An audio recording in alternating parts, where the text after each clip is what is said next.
हम रीडिंग कर रहे थे चैप्टर की the rat trap. The rat trap जो चैप्टर है वो दिखाता है कि किस तरह से, जिस तरह कोई भी लालच की चीज़ होती है, खाने पीने की चीज़ होती है, किस तरह से वो एक चूहे को पिंजरे में बंद करवा देती है। यानी चूहे को पिंजरे में कोई खाने का टुकड़ा दिखता है जिसके लालच में वो उस पिंजरे में एंटर कर जाता है, और उसी की वजह से बाद में वो उस जब पिंजरे में फंस जाता है, उसी तरीके से जो ह्यूमन बींग्स हैं वो भी लालच में आकर कई बार ऐसे सिचुएशन में फंस जाते हैं कि वो खुद को निकालने में असमर्थ महसूस करते हैं। तो इसमें वही चीज़ दिखाई गई है। एक रैट ट्रैप पैडलर है जो चूहे के जो पिंजरे हैं वो बनाता है खुद से ही और उन्हें बनाकर बेचता है।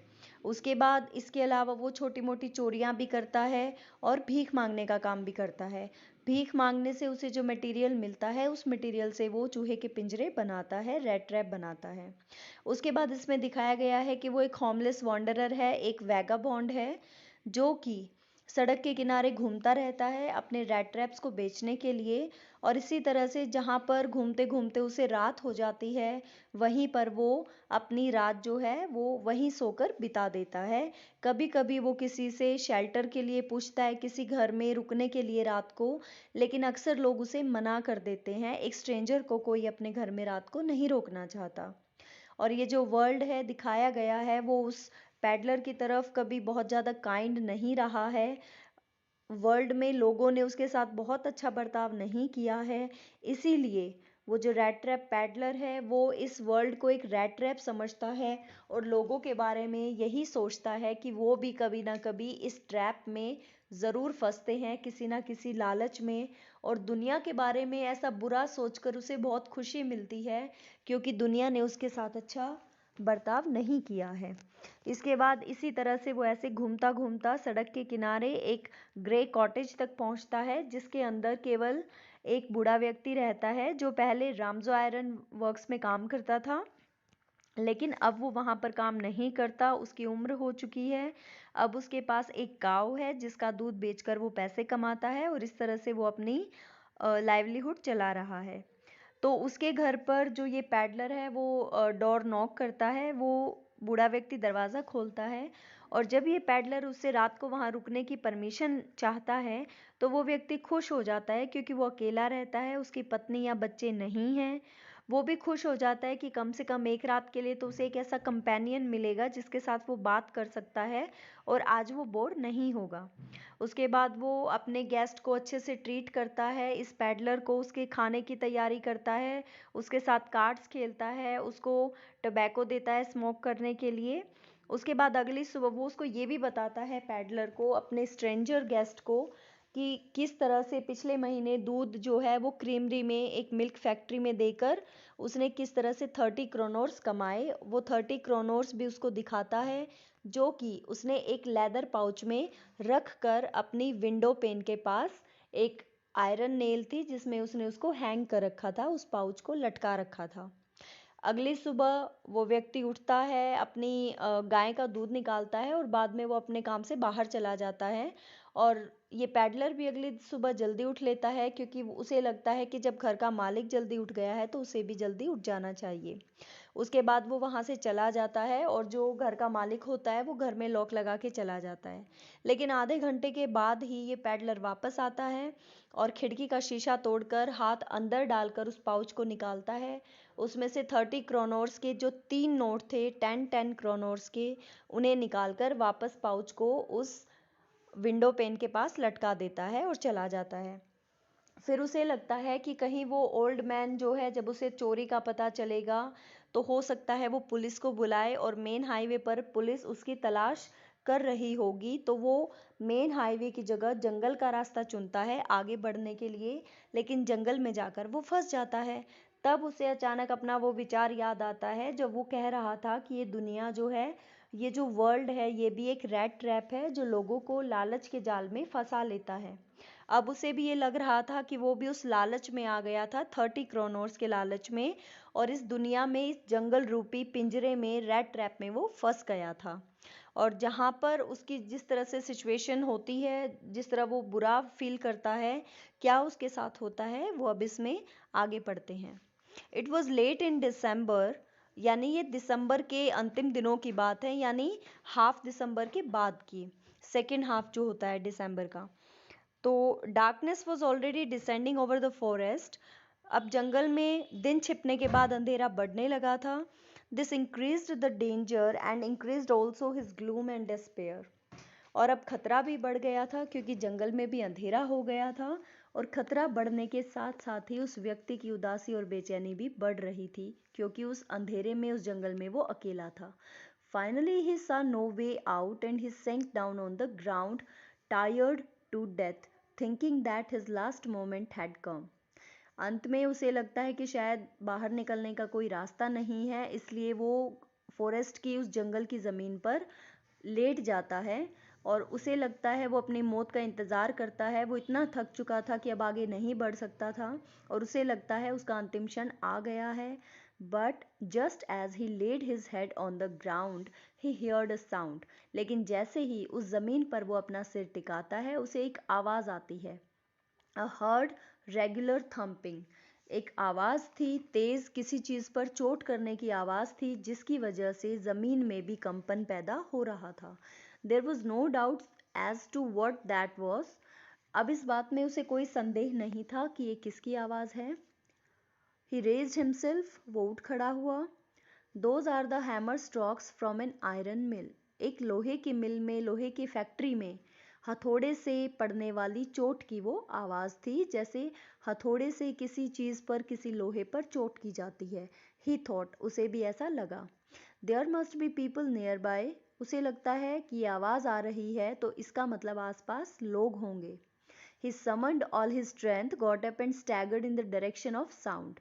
वो अपनी पूरी ताकत को इकट्ठा करता है, उठ खड़ा होता है और लड़खड़ाते हुए कदमों से उस आवाज़ की दिशा में चल पड़ता है। उसे ये उम्मीद मिल जाती है कि शायद उसे वहाँ मदद मिलेगी। The Ramsjo iron works which are now close down. और ये जो आयरन मिल थी जिसका नाम था रैम्सो आयरन वर्क्स, अब ये लगभग बंद हो चुकी थी। Were not so long ago a large plant with smelter, rolling mill and forge. जो कि पहले ऐसी नहीं थी। एक बहुत बड़ा ये प्लांट होता था जिसके अंदर स्मेल्टर स्मेल्टर होती है, जिसमें जो आयरन ओर होता है, यानी इम्प्योरिटीज़ के साथ उसे प्योर करके उसके अंदर से प्योर मेटल को एक्सट्रैक्ट किया जाता है, और से मेटल निकाली जाती है। Rolling mill and forge. Rolling mill होती है जो आयरन है, बाद में उससे मेटल एक्सट्रैक्ट की गई है आयरन ओर से, और उनके pipes banana, circular pipes. And forge, और जो फोर्ज होती है, इट मीन्स उनको शेप में ढाला जाता है, अलग अलग शेप में, उस फर्नेस को फोर्ज कहा जाता है। In the summertime, long lines of heavily loaded barges and scows slid down the canal, which led to a large inland lake, and in the winter time, the roads near the mill were black from all the coal dust which sifted down from the big charcoal crates. अब इसमें बताया गया है कि जब यहाँ पर बहुत ज़्यादा काम होता था, आयरन मिल्क बहुत अच्छे तरीके से चल रही थी, तो गर्मियों में यहाँ पर जो ये आयरन पाइप्स होती थी, बहुत ज़्यादा आयरन होता था, उसे बड़ी बड़ी फ्लैट बोट्स होती थी। बार्जेस एंड स्काउज मीन्स बड़ी बड़ी बोट्स जो कि फ्लैट होती थी। उन बोट्स में इसको लोड करके, इस लोहे को, इस आयरन को लाद कर स्लिड डाउन द कैनाल, नहर के रास्ते से, उस समय वहाँ एक नहर होती थी, उसके रास्ते से इसे ले जाया जाता था। Which led to a large inland lake, जो आगे जाकर एक बड़ी झील तक पहुँचती थी। And in the winter time the roads near the mill were black. और सर्दियों के समय में ये जो रोड हैं वो काले हो जाते थे, क्योंकि बड़ी बड़ी चारकोल की बड़ी बड़ी जो क्रेट्स होती थी, जिनके अंदर कोल और चारकोल को डालकर ले जाया जाता था, तो उनकी जो डस्ट, उनका जो पाउडर होता था ब्लैक, वो रोड पर गिर जाने की वजह से ये रोड काले हो जाते थे। During one of the long dark evenings just before Christmas, the master smith and his helper sat in the dark forge near the furnace waiting for the pig iron. Pig iron होता है जो raw iron होता है, यानी अभी जो अपनी सही शेप में नहीं ढाला गया है, तो अपनी रॉ फॉर्म में जो आयरन होता है। तो इन अपनी डार्क इवनिंग्स, यानी ये जो इतनी गहरी अंधेरी रात होती हैं क्रिसमस से जस्ट पहले, क्योंकि क्रिसमस यू कैन सी उन दिनों में जो नाइट होती हैं बहुत डार्क होती हैं, बहुत लंबी रात होती है।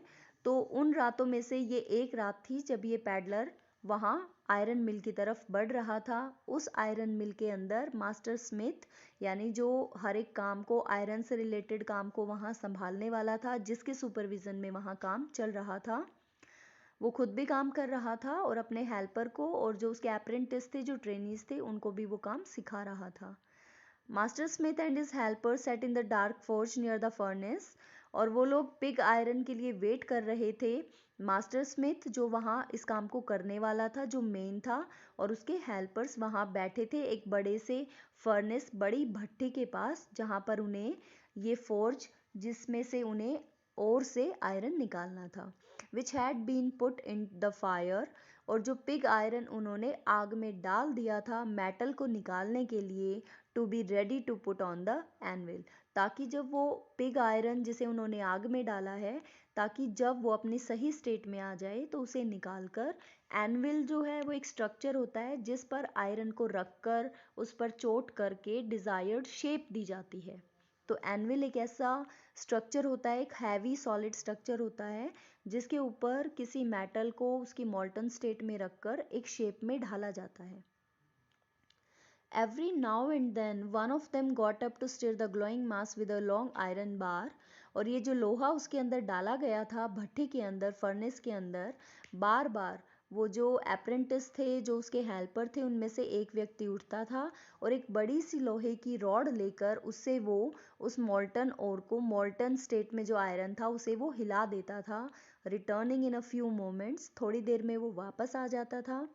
ड्रिपिंग विद पर्सपिरेशन, पसीने से एकदम टपकता हुआ, क्योंकि वहाँ का टेम्परेचर बहुत ज़्यादा होता है। आप इमेजिन कर सकते हैं, बड़ी बड़ी जो आयरन के टुकड़े होते हैं, पहले उन्हें मेल्ट किया जाता है, तो यू कैन इमेजिन कि वो भट्टी और ये सब होता है, वहाँ पर कितना हाई टेम्परेचर होगा। तो उस टेम्परेचर के बढ़ने की वजह से वो जो है स्वेटिंग कर रहा था, पर्सपिरेशन हो रही थी उसकी बॉडी से। Though as was the custom he wore nothing but a long shirt, हालांकि जैसा कि उनके वहाँ इस काम के दौरान पहनते हैं वो लोग, एक लंबी शर्ट उसने पहनी थी, एक बड़ी कमीज, and a pair of wooden shoes, और बड़े बड़े लकड़ी के जूते पहने थे। All the time there were many sounds to be heard in the forge, पूरा समय उस फोर्ज के आसपास, उस फर्नेस के आसपास बहुत सी आवाज़ें आती रहती थी। The big bellows groan and the burning coal cracked, big bellows होते हैं, बैलोज एक ऐसा स्ट्रक्चर होता है जिसको जब प्रेस किया जाता है, जिसके दोनों एंड्स को, उसके अंदर से हवा निकलती है। और इन बैलोज को यूज़ किस लिए करते हैं, इनकी हवा निकालने, इनमें से हवा निकालने के लिए, ताकि जहाँ पर वो फायर जल रही है, जब इन बैलोज से वो एयर निकलती है, हवा निकलती है, उस हवा को यूज़ करते हैं आग को और ज़्यादा भड़काने के लिए। ठीक है, तो इन बैलोज के ग्राउंड करने की आवाज़, इनके यूज़ करने से एकदम से जब इन्हें प्रेस किया जाता है तो इनके अंदर से तेज़ आवाज़ के साथ हवा निकलती है, जो कि उस फायर को और ज़्यादा ब्लो कर देती है और ज़्यादा भड़का देती है। And the burning coal cracked, और जो उसके अंदर कोयला डाला जाता है आग के अंदर, आग में डालने के बाद वो कोयला जब उसकी क्रैकलिंग होती है, जब एक क्रैकिंग साउंड आता है, वो आवाज़ें भी वहाँ पर थी। The fire boys shoveled charcoal into the maw of the furnace. Maw of furnace means mouth of furnace with a great deal of clatter. उनमें से एक लड़का जो है वो शॉवल से, shovel is a kind of you can say an instrument, एक ऐसी चीज़ होती है जिसके अंदर चारकोल को डालकर उठाकर उस फर्नेस के अंदर डाला जाता है। तो एक शॉवल की सहायता से वो फर्नेस के माउथ पर जो है वो चारकोल डालता है एक शॉवल की सहायता से, और जिससे बहुत ज़्यादा आवाज़ निकलती है। आउटसाइड रॉड द वाटरफॉल, बाहर झरने के बहने की आवाज़ थी। And sharp north wind vaped the rain against the brick tiled roof, और तेजी से जो तेज़ हवा के साथ जो बारिश हो रही थी, जो ऊपर ईंटों की छत पर बारिश के गिरने की आवाज़ थी, उससे भी बहुत ज़्यादा शोर हो रहा था। It was probably on account of all this noise that the blacksmith did not notice that a man had opened the gate and entered the forge. शायद इन सब आवाज़ों के शोर की वजह से ही ऐसा हुआ होगा कि वो जो ब्लैक स्मिथ था, जो लोहार वहाँ काम कर रहा था, उसने पैडलर का आना जो था उस मिल के अंदर, वो नोटिस नहीं किया, उसने ध्यान नहीं दिया कि उनके मिल के अंदर एक व्यक्ति आ गया है। until he stood close up to the furnace, जब तक कि वो उनके पास उस भट्टे के पास आकर नहीं खड़ा हो गया. Surely it was nothing unusual for poor vagabonds without any better shelter for the night to be attracted to the forge by the glow of light which escaped through the sooty panes. Now sooty panes जो होते हैं वो fine black colour का powder होता है जो would या कोल को जलाने के बाद पीछे जो एक बिल्कुल लाइट वेट जो एक पाउडर रह जाता है इस फ्यूल को जलाने के बाद उसे सूट कहा जाता है. तो यहाँ पर इसमें कहा गया है कि निसंदेह ये चीज़ उन लोगों के लिए जो वहाँ काम कर रहे थे, आयरन मिल के जो वर्कर्स थे, उनके लिए ये बिल्कुल भी कोई नई बात नहीं थी, असाधारण सी बात नहीं थी कि उनके पास कोई इस तरह से सड़क पर घूमता फिरता हुआ कोई गरीब व्यक्ति उनके पास आए और रात को वहाँ रुकने के लिए उनसे परमिशन मांगे, क्योंकि इस आयरन मिल में जो आग की जो चमक थी, जो ग्लो ऑफ लाइट, जो रोशनी थी, तेज रोशनी, जो कि वहाँ की जो दीवारें हैं, वहाँ के जो खिड़की और दरवाजे हैं, उनके अंदर से उन खिड़की दरवाज़ों पर जो ये कोल का पाउडर, ब्लैक पाउडर लग चुका था, उस ब्लैक पाउडर को भी चीरते हुए वो जो लाइट है वो दूर तक जा रही थी, जिसको देखकर पैडलर जैसे बाहर घूमने वाले लोग जो थे अट्रैक्ट होते थे इस तरफ और वो वहाँ आ जाते थे रात को रुकने के लिए. And to come in to warm themselves in front of the fire, और वो लोग वहाँ पर आते हैं अपने आप को गर्म करने के लिए आग के सामने. The blacksmith glanced only casually and indifferently at the intruder. वो जो लोहार वहाँ काम कर रहा था वो केवल एक साधारण तरीके से उनकी तरफ देखता है. इनडिफरेंटली मतलब उसे कोई इंटरेस्ट नहीं था. एट द इंट्रूडर, इंट्रूडर वो व्यक्ति होता है जो किसी की जगह पर उसकी परमिशन के बिना पहुंच जाता है. He looked the way people of his type usually did, with a long beard, dirty, ragged, and with a bunch of rat traps dangling on his chest. Dangling means hanging, लटकते हुए. उसने बस एक नज़र उसको इस तरह से देखा था जैसा कि अक्सर कोई व्यक्ति बिना किसी इच्छा या रुचि के किसी को देखता है कि हाँ ये एक व्यक्ति है जिसकी लंबी सी दाढ़ी है, जिसने गंदे फटे पुराने कपड़े पहने हैं और जिसकी छाती पर बहुत सारे रैट रैप्स लटक रहे हैं. बस वो एक उसका एक सिंपल ओवरव्यू लेता है कि हाँ ये व्यक्ति ऐसा है, लेकिन वो उसमें ज़्यादा इंटरेस्ट नहीं दिखाता black Smith. He asked permission to stay and the master blacksmith nodded a hearty consent without honoring him with a single word. उसके बाद जो रेड ट्रैप पैडलर है वो मास्टर ब्लैकस्मिथ से वहाँ रुकने की आज्ञा लेता है और मास्टर ब्लैकस्मिथ बिना कुछ बोले सिर हिलाकर अपनी स्वीकृति दे देते हैं. अपना जो उनका जो इंटरेस्ट नहीं था उसके अंदर, डिसइंटरेस्ट वो दिखाते हैं, बिना कुछ बोले वो उसे परमिशन दे देते हैं. The tramp did not say anything either. वो जो व्यक्ति है जो सड़क पर घूमने वाला व्यक्ति था वो भी कुछ नहीं कहता है. He had not come there to talk but only to warm himself and sleep. वो वहाँ किसी से बात करने नहीं आया था, केवल अपने आप को गर्म करने और वहाँ रात को सोने के लिए आया था. In those days the Ramsjo iron mill was owned by a very prominent iron master whose greatest ambition was to ship out good iron to the market. उन दिनों में जो ये रैम्सो आयरन मिल थी, इसके जो आयरन मास्टर थे, जो इसके मालिक थे आयरन मास्टर, जिनका बहुत बड़ा एम्बिशन, जिनका बहुत बड़ा लक्ष्य था अच्छे आयरन को बाहर मार्केट तक भेजना. He watched both night and day to see that the work was done as well as possible, and at this very moment he came into the forge on one of his nightly rounds of inspection. और अपने इस काम को सही तरीके से अंजाम देने के लिए कि अच्छे तरीके से आयरन मिल में काम चल रहा है या नहीं चल रहा है, वो दिन में भी आते थे निरीक्षण करने के लिए और रात को भी राउंड लगाते थे मिल में निरीक्षण करने के लिए कि काम सही से हो रहा है या नहीं. तो इसी तरह जैसे वो हर रोज़ दिन में भी आते थे, रात में भी आते थे, तो आज रात को जब पैडलर वहाँ पहुँचा है तो आयरन मास्टर जो आयरन मिल के मालिक हैं वो अपने रात के राउंड पर वहाँ आए हैं निरीक्षण करने के लिए. Naturally, the first thing he saw was the tall ragamuffin who had eased his way so close to the furnace that steam rose from his wet rags.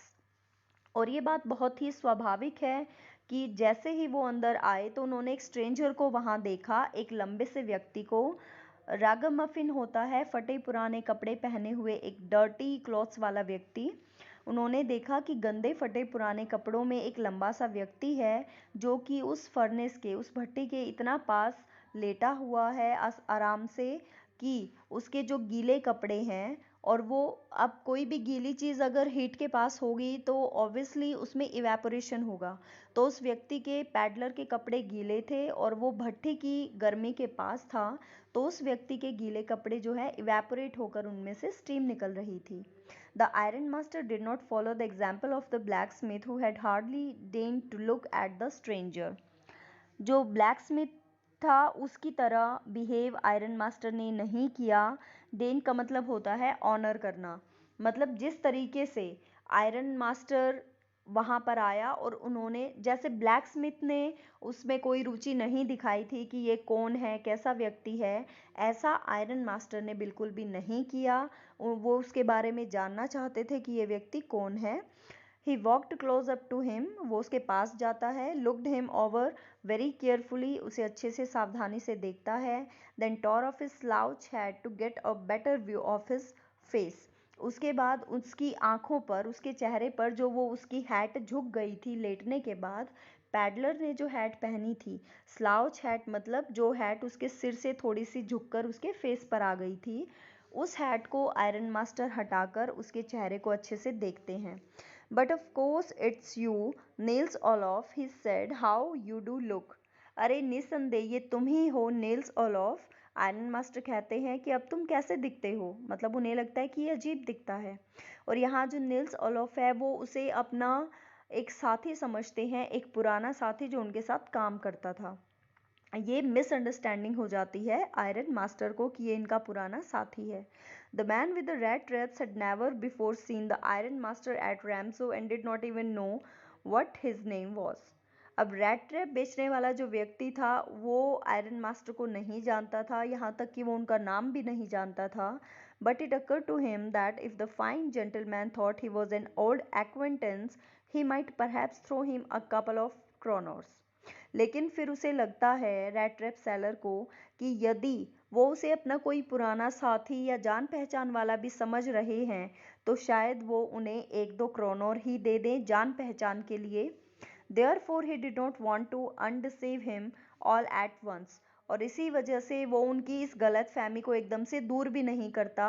जो पैडलर था वो उन्हें इस गलत फहमी में रहने देता है आयरन मास्टर को। Yes, God knows things have gone downhill with me, he said। यहाँ पर अब वो उसे गलत फहमी में रखने के लिए पैडलर केवल इतना ही कहता है, हाँ भगवान ही जानता है कि मेरे साथ जो कुछ भी हुआ वो कितना बुरा हो गया एकदम से।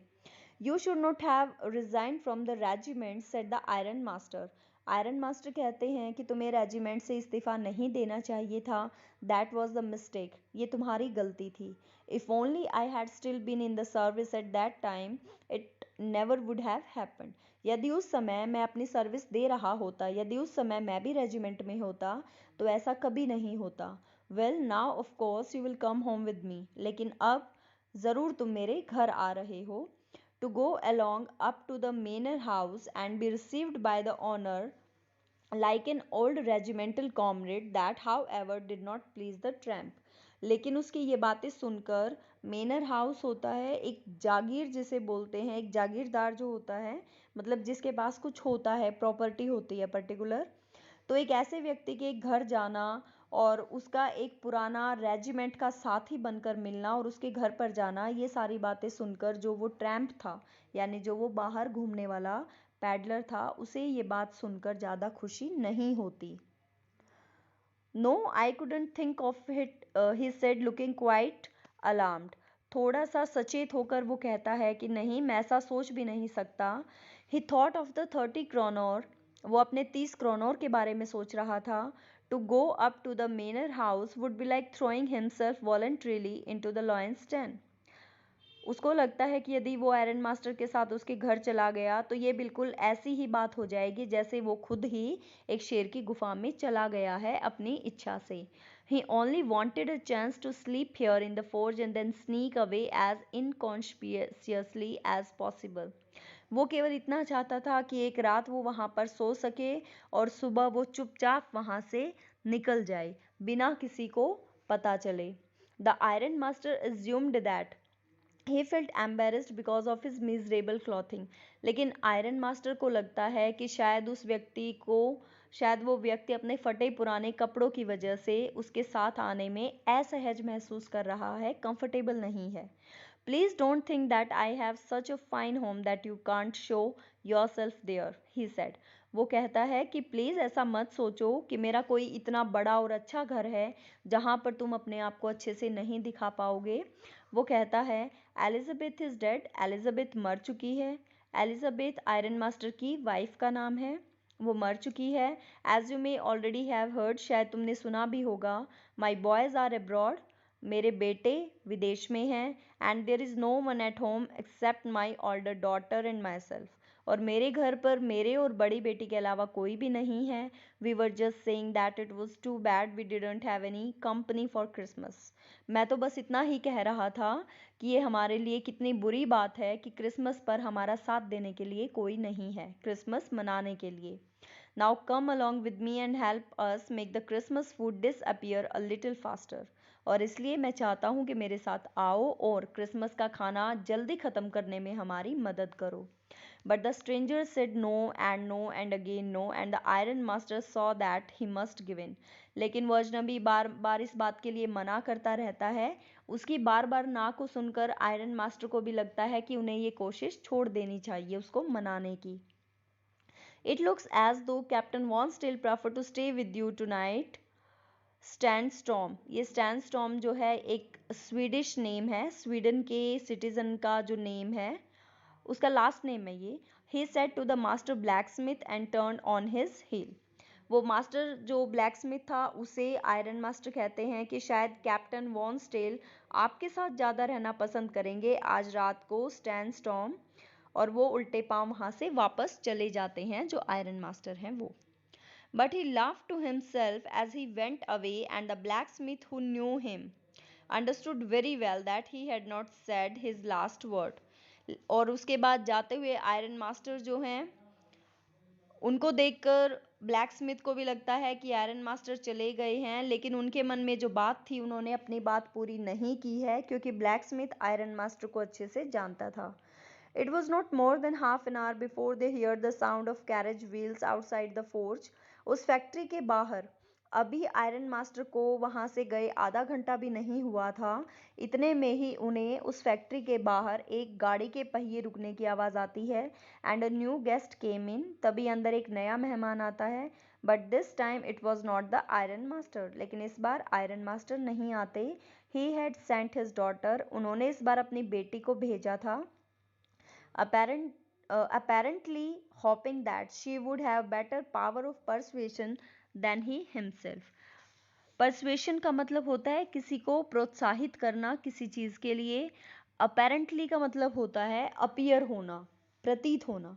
तो अब ऐसा लग रहा था कि शायद आयरन मास्टर ने इस उम्मीद के साथ अपनी बेटी को वहां भेजा है कि आयरन मास्टर जानते थे कि उनसे ज़्यादा किसी को प्रोत्साहित करने की या मनाने की जो पावर है वो उनकी बेटी में ज़्यादा है उनकी अपेक्षा। She entered followed by a valet, वो अंदर आती है, उसके पीछे पीछे एक servant, valet is the servant, उसके पीछे पीछे उसका एक सर्वेंट आता है। Carrying on his arm a big fur coat, उस सर्वेंट की आर्म पर उसकी हाथ पर एक बड़ा सा फर का कोट होता है जो कि बहुत ज़्यादा गर्म रहता है, वार्म रहता है।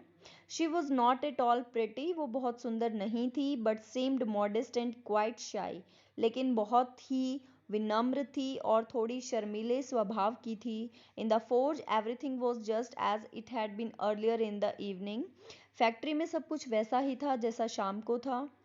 The master blacksmith and his apprentice still set on their bench, जो मास्टर था ब्लैक स्मिथ और उसके जो ट्रेनीज थे जिन्हें वो सिखा रहे थे वो सब वहाँ अपने बेंच पर बैठे थे।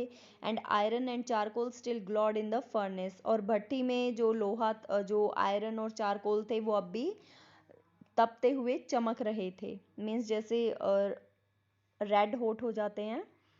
The stranger had stretched himself out on the floor and lay with a piece of pig iron under his head. और जो वो रेड ट्रैप पैडलर था वो फर्श पर पूरी तरह से फैलकर लेटा हुआ था और उसने अपने सिर के नीचे पिग आयरन रखा हुआ था सपोर्ट के लिए। And his hat pulled down over his eyes, और उसकी जो हैट थी जो उसने पहनी हुई थी वो उसकी आंखों पर झुककर आ गई थी। As soon as the young girl caught sight of him, जैसे ही वो युवा लड़की उसे देखती है, she went up and lifted his hat, वो वहाँ जाती है और उसकी हैट को उठाती है. The man was evidently used to sleeping with one eye open. अक्सर ही व्यक्ति एक आंख खोलकर सोते हुए देखा जा सकता था. He jumped up abruptly and seemed to be quite frightened. वो एकदम से, जैसे ही वो उसके पास जाती है और उसकी हैट को उठाती है, वो एकदम से चौंक कर उछल पड़ता है और थोड़ा डरा हुआ दिखता है. My name is Edla Willmansson, said the young girl. वो युवा लड़की कहती है कि मेरा नाम एडला विलमेंशन है. My father came home and said that you wanted to sleep here in the forge tonight. मेरे पिता यहाँ आए थे और उन्होंने तुमसे कहा था कि आज, उन्होंने बताया कि तुम आज रात यहीं फैक्ट्री में सोने वाले हो, यहाँ सोना चाहते हो. And then I asked permission to come and bring you home to us. और इसलिए मैंने उनसे पूछा और अनुमति ली कि मैं यहाँ आकर तुम्हें घर ले जा सकूँ. I am so sorry captain that you are having such a hard time. मुझे बहुत अफसोस है कैप्टन कि आपका इतना बुरा समय चल रहा है. She looked at him compassionately. Compassion होता है दयालु होना, काइंड होना. वो बहुत काइंडनेस के साथ उसे देखती है. विद हर हैवी आईज, अपनी बड़ी बड़ी आंखों से, भारी भारी मतलब दयालुता के कारण, काइंडनेस के कारण उसकी आंखों में सिंपैथी आ गई थी. And then she noticed that the man was afraid. उसके बाद उसे लगता है कि वो व्यक्ति डरा हुआ है. Either he has stolen something or else he has escaped from jail. उसे लगता है कि या तो उसने कुछ चुराया है या फिर वो जेल से बचकर भागा है. She thought and added quickly. वो ऐसा सोचती है और फिर आगे बोलती है, you may be sure captain that you will be allowed to leave us just as freely as you came. फिर वो कहती है कि you may be sure captain, कि आपको कोई तकलीफ नहीं होगी, निसंदेह इस बात से निश्चिंत रहिए. जैसे ही आप हमारे पास आएंगे, आने के बाद जैसे ही आप वहाँ से फ्री होंगे, यानी सिर्फ वो क्रिसमस मनाने के लिए उसे अपने घर बुलाना चाहती थी. वो कहती है कि क्रिसमस सेलिब्रेट करने के बाद आप फ्री होकर वहाँ से तुरंत जा सकते हैं. Only please stay with us over Christmas eve. केवल क्रिसमस मनाने के लिए हमारे साथ रुक जाएं. She said this in such a friendly manner that the rat trap peddler must have felt confidence in her. वो ये सारी बातें इतने मित्रतापूर्ण तरीके से कहती है कि वो जो पैडलर था, उसको उसके अंदर एक विश्वास दिखता है. It would never have occurred to me that you would bother with me yourself miss, he said. वो कहता है कि ऐसा मेरे साथ कभी भी नहीं हुआ. जिस तरह से तुमने मेरी चिंता मुझे दिखाई है, इतना तो मैंने भी खुद की चिंता नहीं की जितनी चिंता, जितनी केयर तुम दिखा रही हो. I will come at once. मैं तुरंत आता हूँ या तुरंत आऊँगा. He accepted the fur coat. वो जो फर कोट अपने साथ लाई थी पैडलर के लिए, वो उसे स्वीकार करता है. Which the wallet handed him with a deep बॉ. जिसे उसका जो सर्वेंट था, वो थोड़े से सर्वेंट इस बात को पसंद नहीं कर रहा था कि एक स्ट्रेंजर को वो इस तरह से कोट देकर घर पर इनवाइट कर रही है. Through it over his rags. वो जो सर्वेंट था वो उसके फटे पुराने कपड़ों पर उस फर कोट को फेंक देता है. And followed the young lady out to the carriage. और बाहर गाड़ी तक फिर वो उस युवा लड़की के पीछे पीछे वो सर्वेंट भी चला जाता है और वो पैडलर भी चला जाता है. Without granting the astonished blacksmith so much as a glance. बिना इस बात की तरफ ध्यान दिए कि जो ब्लैकस्मिथ है वो भी उसे देखकर हैरान हुए हैं या गुस्सा हुए हैं, मतलब वो भी ब्लैकस्मिथ की तरफ उसी तरह से ध्यान नहीं देता जिस तरह से ब्लैकस्मिथ ने उसकी अपीयरेंस पर ध्यान नहीं दिया था.